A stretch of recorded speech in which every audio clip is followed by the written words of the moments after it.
自我實現100日挑戰第44日。啱自我實現我又收到200粒嗰啲豬仔。豬仔，我自我實現我有媽咪一頭溫，我自我實現我有好 happy。搶住媽咪食嘅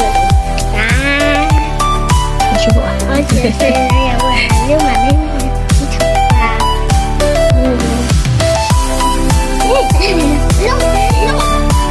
今日我有好早起身，好自然醒，跟住有煮早餐俾我媽媽食，有同阿仔玩，再有一齊計劃翻大陸拎嘢，仲有買嘢，仲有食嘢。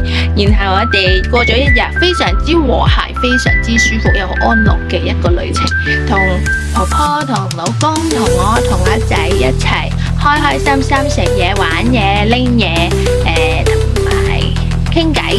今日有同婆婆傾偈，傾咗我嘅財務，跟住呢，仲有婆婆遇到佢嘅好耐13歲識嘅朋友，然後我收到好多禮物，仲送咗禮物俾阿仔，跟阿仔都送咗好多禮物俾我。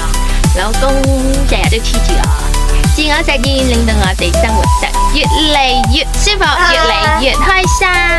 如果中意就 like share 同留言啦，拜拜。